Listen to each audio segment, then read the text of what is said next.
very much, brothers and sisters.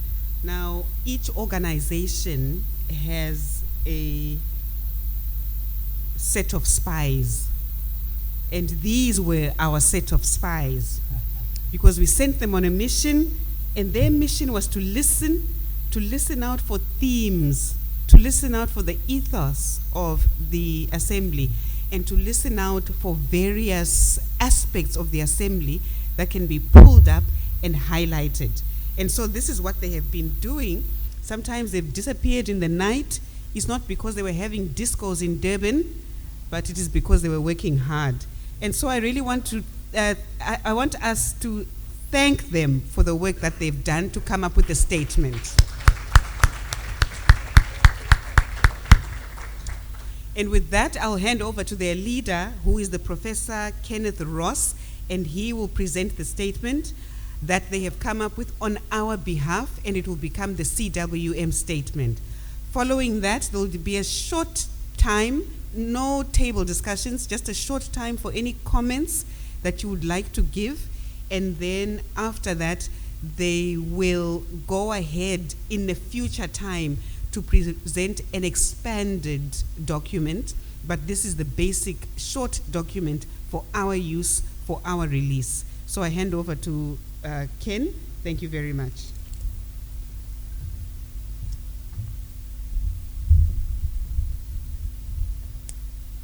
Thank you, Moderator, General Secretary, all esteemed leaders and assembly participants. It is my privilege to present the report of the listening group. I know that all of us have done a great deal of careful listening over the past 6 days. But as we've heard from the moderator, the particular mandate of the listening group was to listen to the proceedings of the assembly with a twofold purpose. Number one is a short and succinct summary of what the assembly has been all about. And this is what we will present right now. Number two is a more developed missiological reflection on the work of the assembly. And this will be the work of the group in the coming weeks. So with these two purposes in view, the listening group has been attentive to every aspect of the assembly. First of all, we gave careful attention to the powerful messages that came from the two pre-assembly meetings of women and of youth.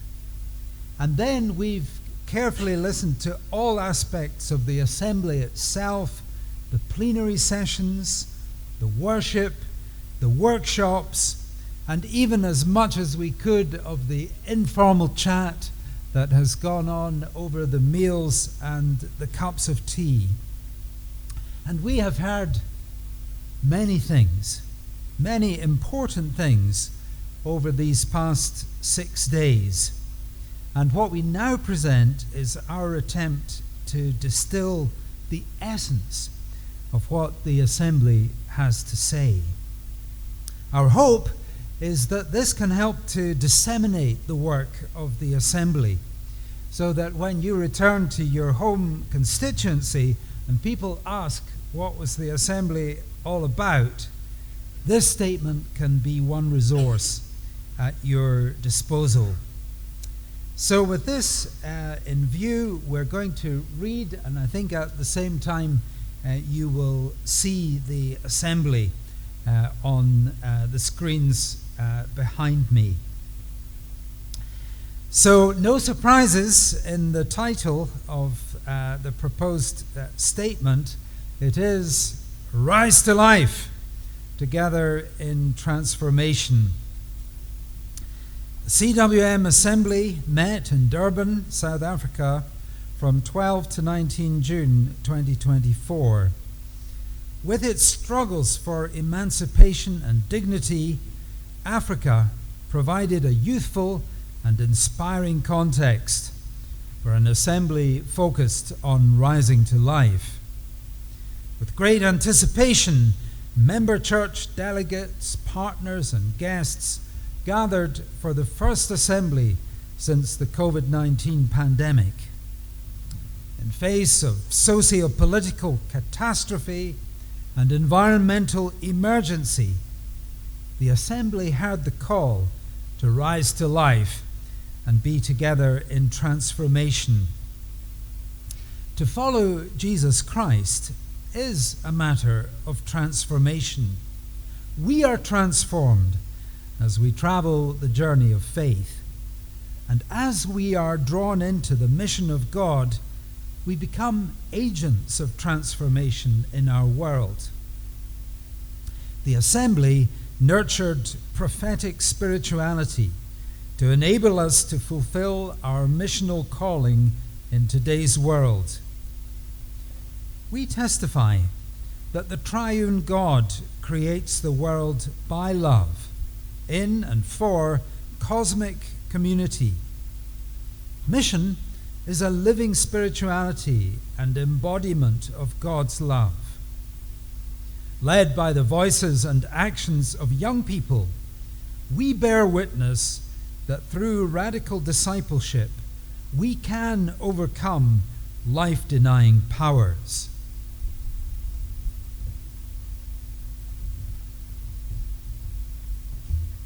Transforming power.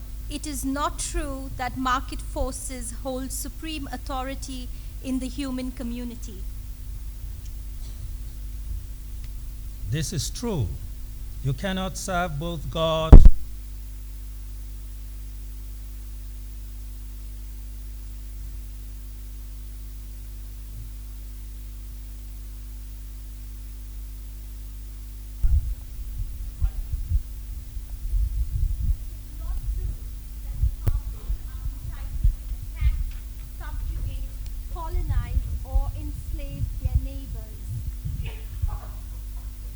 This is true. We are morally obliged to make reparation for historic wrongs and to actively resist and dismantle all forms of coloniality and enslavement. It is not true that women must occupy a secondary and subordinate role in church and society. This is true. God calls women to leadership in mission and calls everyone to practice gender justice and equity to effect transformative change in every aspect of life. It is not true that migrants and refugees pose a threat and deserve hostility. This is true. We are called to offer hospitality to strangers. Hebrews chapter 13, verse 2, as we work for justice and dignity with all who are marginalized and vulnerable. We are called to be agents of transformation, resisting oppressive powers and embodying alternate ways of living and being.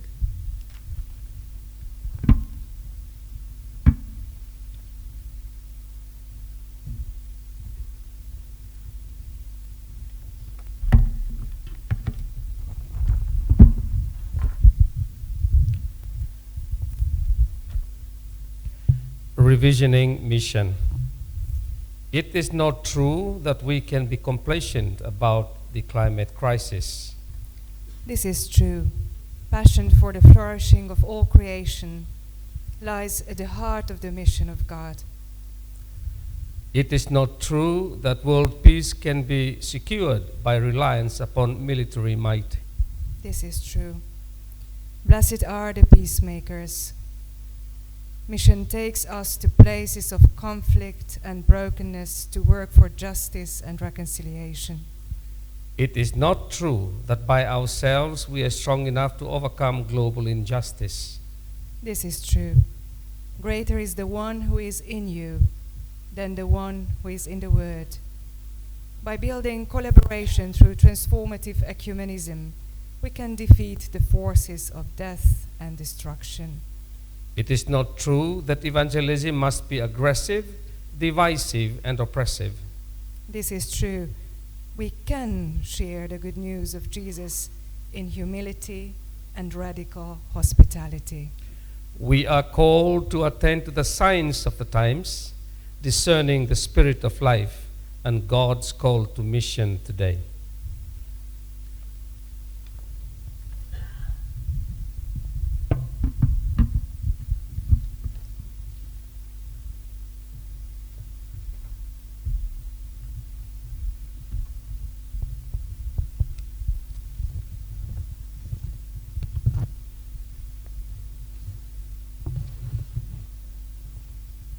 Life flourishing communities.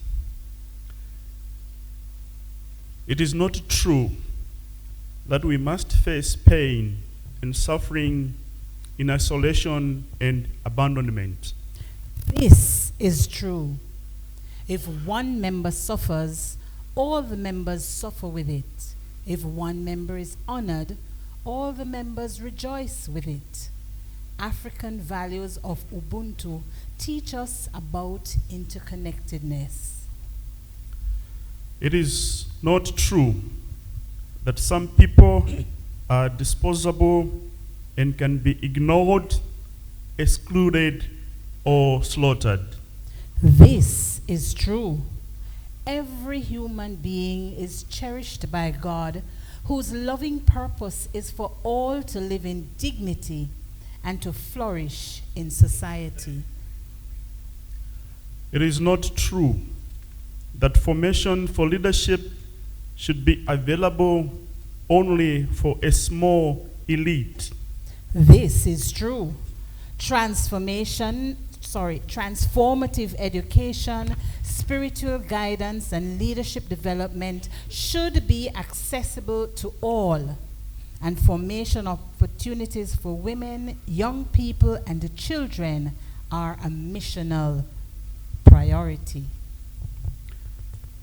It is not true that the time for cross-cultural service in mission is over. This is true. Churches are enriched by sending and receiving partners in mission. We are called to engage in practices that reflect resurrection life, building life-flourishing communities.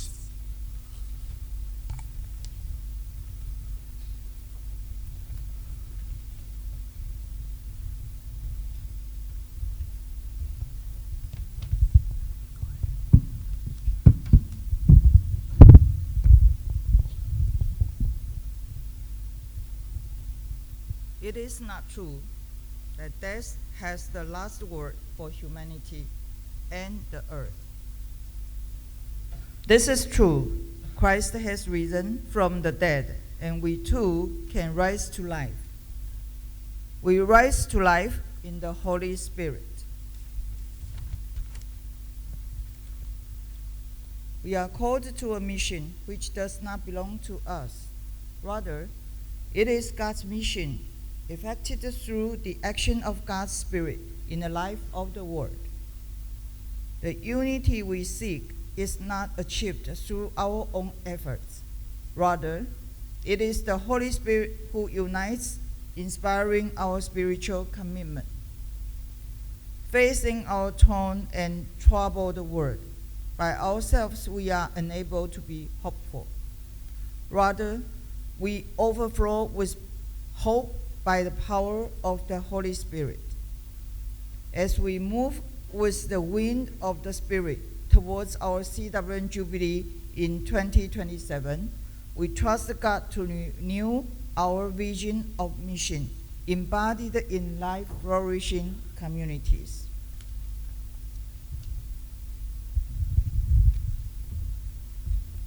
Moderator, it is our pleasure to present this statement for the adoption of the Assembly.